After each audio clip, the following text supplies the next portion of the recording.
Bayangkan suatu hari, ketika sedang melakukan pekerjaan yang biasa, Anda menemukan sebuah peti tua yang terkubur di dalam tanah. Setelah dibuka, ternyata isinya adalah harta yang nilainya jauh melampaui apapun yang pernah Anda miliki. Apa yang akan Anda lakukan? Mungkin Anda akan rela melepaskan hampir semua yang Anda punya demi memperoleh harta itu. Yesus berkata, kerajaan surga seperti itulah.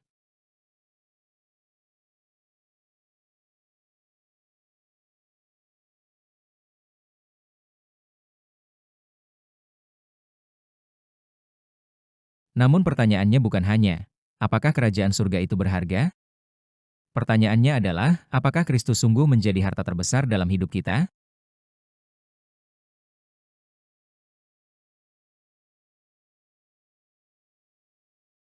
Hal kerajaan surga itu seumpama harta yang terpendam di ladang, yang ditemukan orang, lalu dipendamkannya lagi. Oleh sebab sukacitanya pergilah ia menjual seluruh miliknya lalu membeli ladang itu. Demikian pula hal kerajaan surga itu seumpama seorang pedagang yang mencari mutiara yang indah. Setelah ditemukannya mutiara yang sangat berharga, ia pun pergi menjual seluruh miliknya lalu membeli mutiara itu. Demikian pula hal kerajaan surga itu seumpama pukat yang dilabuhkan di laut, lalu mengumpulkan berbagai-bagai jenis ikan. Setelah penuh, pukat itu pun diseret orang ke pantai, lalu duduklah mereka dan mengumpulkan ikan yang baik ke dalam pasu dan ikan yang tidak baik mereka buang. Demikianlah juga pada akhir zaman, malaikat-malaikat akan datang memisahkan orang jahat dari orang benar. Lalu mencampakkan orang jahat ke dalam dapur api, di sanalah akan terdapat ratapan dan kertakan gigi. Mengertikah kamu semuanya itu? Mereka menjawab, ya, kami mengerti. Maka berkatalah Yesus kepada mereka, karena itu setiap ahli Taurat yang menerima pelajaran dari hal kerajaan sorga itu seumpama tuan rumah yang mengeluarkan harta yang baru dan yang lama dari perbendaharaannya.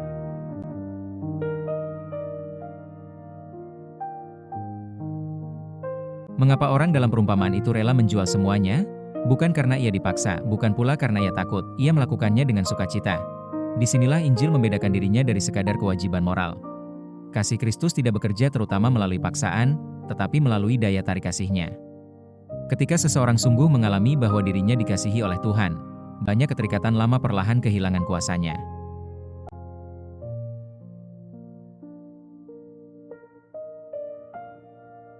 Dosa mulai terasa hambar, kesombongan mulai tampak kosong.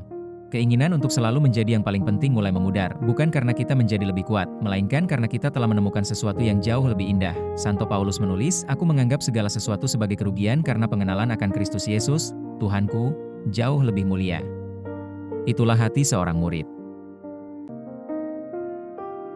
Bukan sekadar meninggalkan sesuatu, tetapi menemukan seseorang. Semakin kita mengenal Kristus, semakin kita menyadari bahwa tidak ada kehilangan yang sebanding dengan sukacita hidup bersamanya. Kerajaan surga bukan hanya janji tentang masa depan. Kerajaan surga mulai hadir ketika Kristus memerintah di dalam hati kita hari ini.